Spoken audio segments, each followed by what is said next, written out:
You're listening to Subsound Radio. We bring you streaming and live broadcasting from the capital. This is the Ep7 podcast.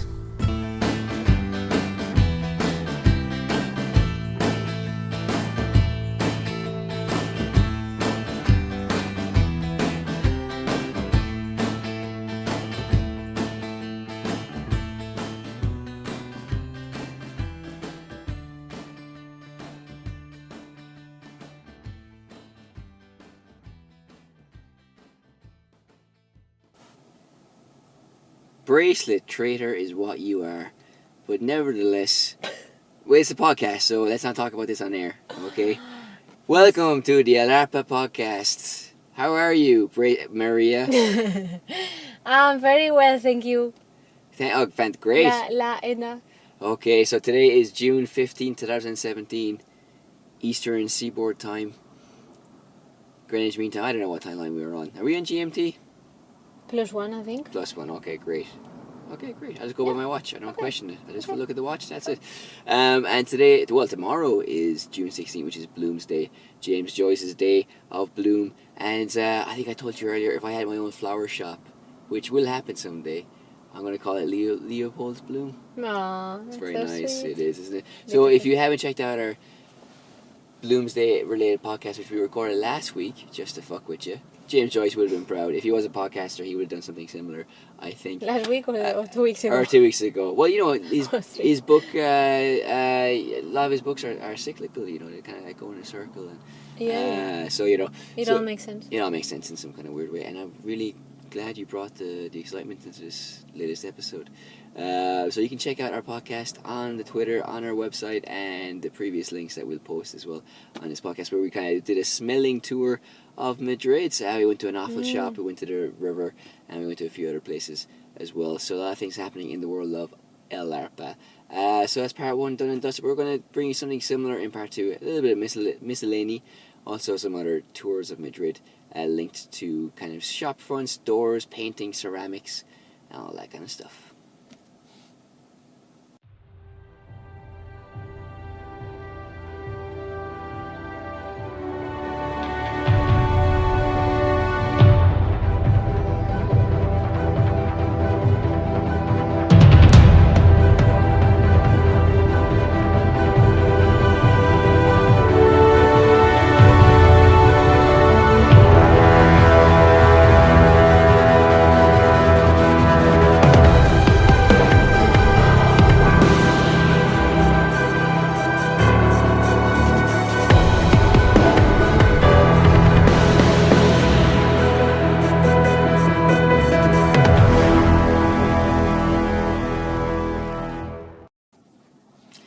Welcome back to part two. So, how are you doing? Just as well as 2 minutes ago. That is good to know. So, so tomorrow's Bloom's Day, as we said, you found a big book of shops in your parents' home. So we've mentioned this in a few podcasts over the last few weeks. So it's like your parents' home has been an Aladdin's cave, a treasure trove. And just a little sideline, if we do sound like delirious or woozy, it's because we're stuck in a very hot car with the smell of tarmac. It's only 40 degrees. And then oppressively, it's so hot, I think we're due some kind of riot of some kind around the city. We might just punch each other. But that's a little side note. So you found this in your parents' Aladdin cave at their previous home. You found a lot of different things, but you found this book as well. And I'm going to let you take it away and describe what's in this book, because it is essentially yours. Okay. Technically ours, but really yours. Well, technically my parents. Yeah. But, well, it's a book with pictures of traditional Spanish shops. Yeah. Well, more specifically in Madrid. I believe they're all in Madrid. And it just describes the main characteristics, and I think the book is probably from like the early 90s or late 80s maybe. So it just has a lot of photos of, for example, coal shops or milk shops or egg shops as they're called. Just kind of like traditional The photos are probably from the 70s or 80s, maybe the 90s at the latest. The photos themselves, yeah. But a lot of the buildings are from 30s or from 20s, 30s, that kind of era. Mm-hmm. And it is... Or the 20th century, that is. It's quite yeah, of course, yeah. Well, actually, there is a picture of Kaya Al-Khilaf 100 years ago. Yeah. So 19th century, I'm guessing. And Yeah, you definitely. actually spotted what part of the city it was, didn't you?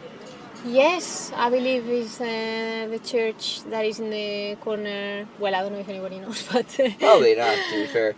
yes, well opposite the Bank of Spain, more or less. Yeah, well, no, it's actually great because I remember one of my first days in Madrid, I went there and not really knowing where I was going. I just got the Metro de Sol, 'cause I knew that I was in the centre, and then just walked up Calle Alcalá, which, as you probably know from our video, bike tour of Calle Alcalá. Check our video. Check our video, yes, of course. Plug in. On YouTube. So it's, so one of the longest streets in Madrid, and this is, I guess, the end of it, I think. Is it, like Cibeles is probably the end of Alcalá, is it? Yes, well, no, the end of Alcalá is Sol, so it's not far off, yeah. Oh, not far off. And Not far so I went there wandering around, and I actually met an Irishman there. And You did? We became friends, and we were still friends, even though the big tall man has gone back to Ireland, Oh. back to his farm full of sheep. I went into a football shop. You called know who you are.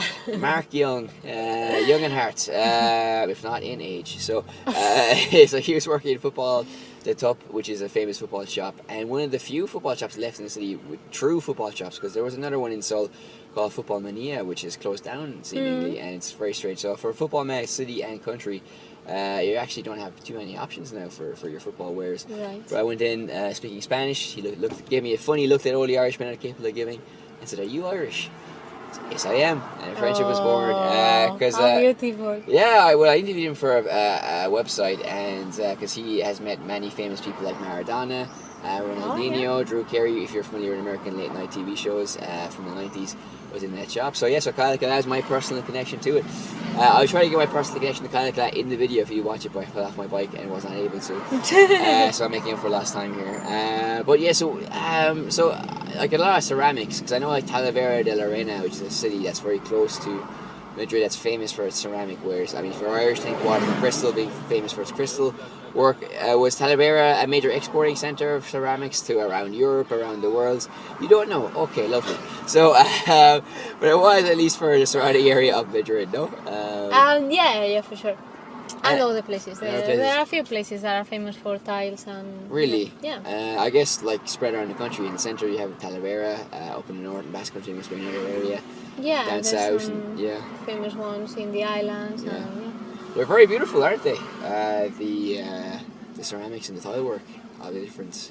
Yes, well, they're all like most of the ones in the book are painted over and Yeah.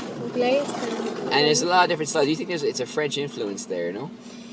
Well, I think there's definitely a French influence on the mirrors. There's some like mirrors or Yeah. that are like well, I don't know. We did this like at school or something for crafts.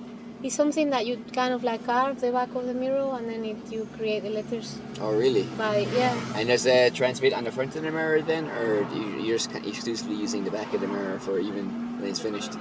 Well, by doing it in the back of the mirror, you get the shape at the front.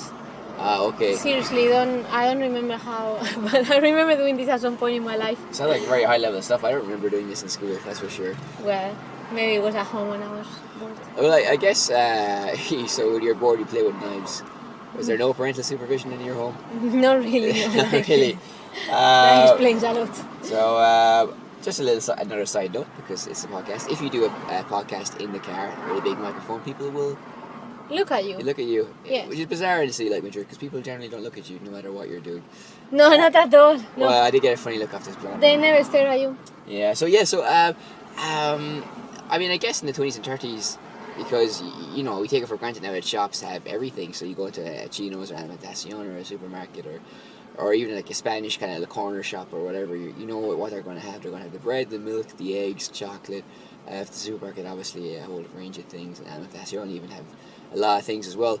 So I guess like we take it for granted now. Back then there must have been just a great need for this is what we have, and if you advertise certain things like perfumes or whatever, it must have been a huge draw because they must have been very common around the city. Yeah, I think they try to focus on exotic things or things they consider trendy. Yeah. Like, for example, the advertised tea, which is not very traditional With here. a very politically incorrect Chinaman pouring the tea. Yeah, that as well. But Hashtag Spain. it just it hasn't changed. Regardless of the year, exactly. Yeah, it hasn't changed. Yeah. But no, but it caught my eye that it was spelled THE. Yeah.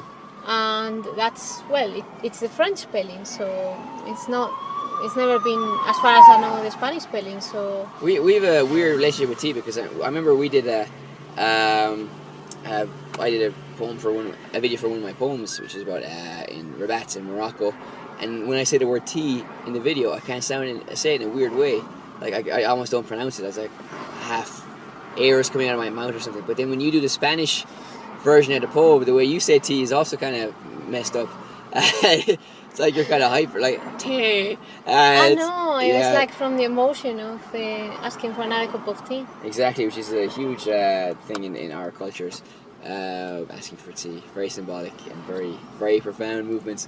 For example, there was one thing as well that struck me, that it was used to cure everything from wisdom teeth pain to worms. Was it worms?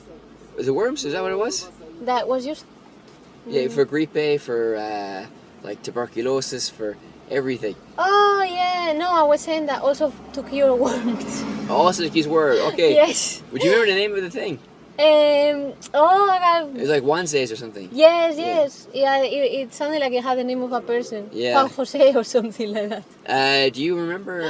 No, I've never seen that. It's kind of funny because back then you probably had a cure-all for everything. Yeah, they're all like miracle cures.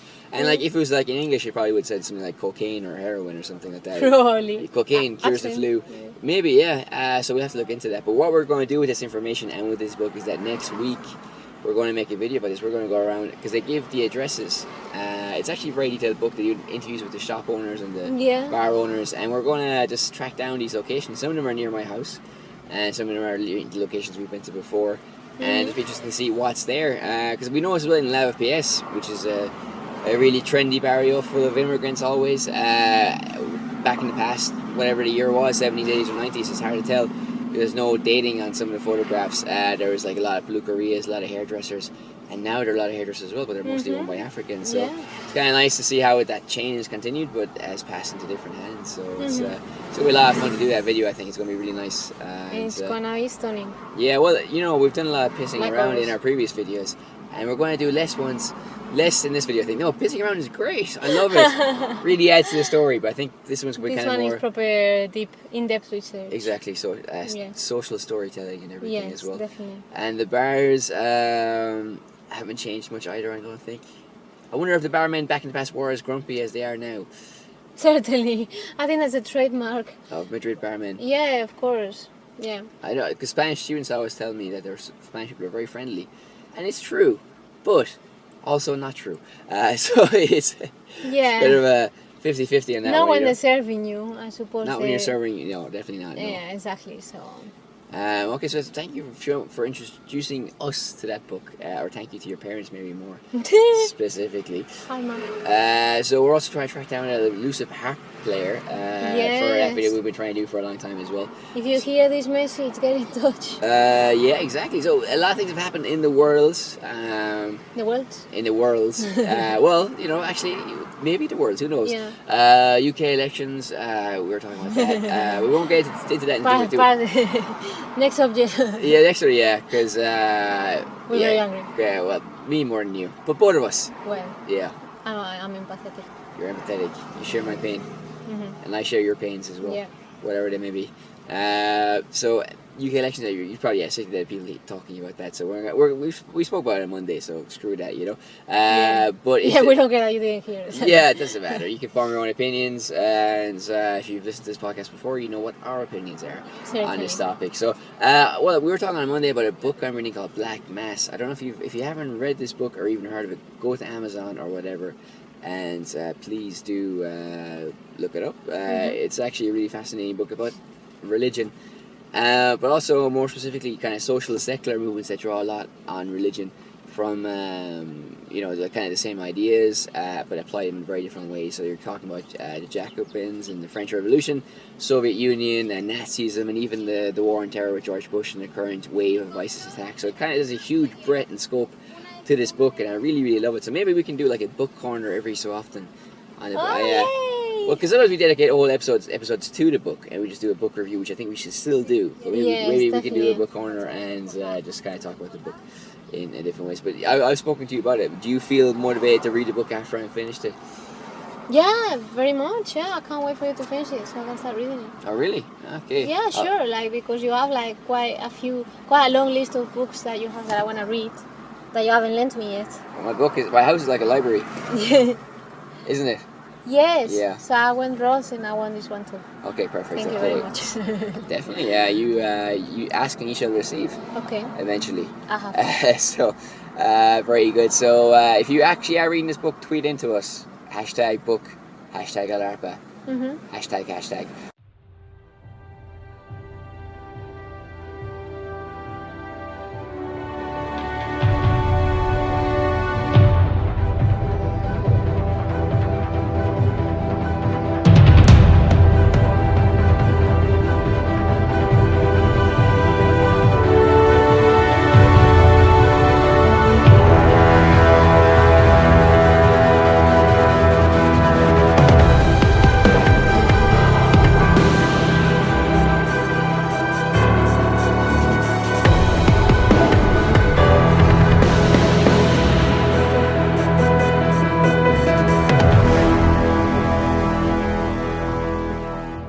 Thank you for listening to part 2 and part 1 of the show. This is part 3, and not much to say in this part. So check us out on Ep7 on Twitter and our Facebook page, which does not exist actually. So I mean Ep7.net, the web page. So focus there and Ep7 on the Twitter. So this was a miscellaneous tour around current affairs and things that are happening in the world of Alarpa.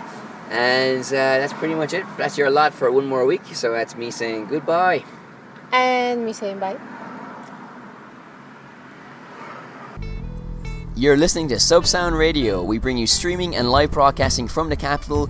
This is the Alarpa Podcast.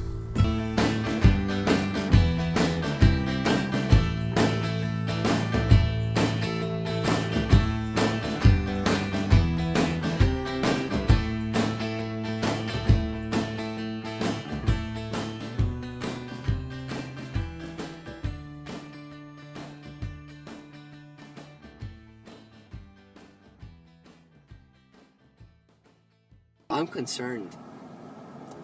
Anyway, so